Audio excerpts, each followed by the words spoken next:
সালামু আলাইকুম। অষ্টম শ্রেণীর সুপ্রিয় শিক্ষার্থীবৃন্দ, আশা করছি তোমরা সকলে ভালো আছো। আজকে শুরু করব তোমাদের বাংলা বইয়ের ৪৫ নম্বর পৃষ্ঠা থেকে। পড়ে কি বুঝলাম। ৭ মার্চের ভাষণ রচনার ভিত্তিতে নিচে কয়েকটি প্রশ্ন দেওয়া আছে।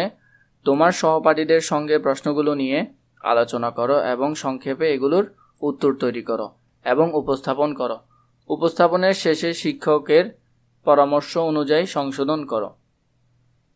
প্রথম প্রশ্নটি, এই ভাষণের ৩টি গুরুত্বপূর্ণ কথা নিজের ভাষায় লেখো। ৩টি গুরুত্বপূর্ণ কথা। প্রথমটি হলো, বাঙালি বিভিন্ন সময় বিভিন্ন অধিকার আদায়ের জন্য বুকের তাজা রক্ত ঢেলে দিয়েছে রাজপথে। তাই বঙ্গবন্ধু বলেছে, বাঙালির ইতিহাস রাজপথ রঞ্জিত করার ইতিহাস। ২ নম্বর দেখো, যদি কেউ ন্যায্য কথা বলে, বেশি হলেও তার ন্যায্য কথা আমরা মেনে নিব। তিনি এই ভাষণের মধ্যে দিয়ে এই মেসেজটিও দিয়ে গেছেন। এরপর দেখো ২ নম্বরে, বাংলাদেশের মানুষের মুক্তির আকাঙ্ক্ষা বঙ্গবন্ধু এই ভাষণে কতটুকু প্রতিফলিত হয়েছে।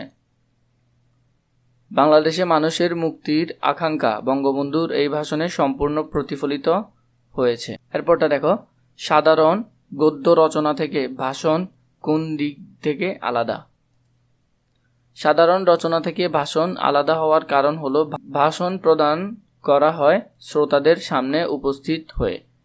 এটি একটি সরাসরি বা প্রত্যক্ষ যোগাযোগের মাধ্যম। এরপরে ৪ নম্বর, কি কি উপলক্ষে ভাষণ দেওয়া যায়। বিভিন্ন উপলক্ষে ভাষণ দেওয়া যায়, যেমন যে কোনো একটি জাতীয় দিবস, কোনো শিক্ষকের বিদায় সংবর্ধনা, স্কুলে নবীন শিক্ষার্থীদের বরণ, কারো জন্মবার্ষিকী উপলক্ষে, আন্দোলন সভা, ধর্মীয় সভা, রাজনৈতিক সভা, পুরস্কার বিতরণী অনুষ্ঠান বা বিভিন্ন ধরনের সামাজিক ও সাংস্কৃতিক অনুষ্ঠান।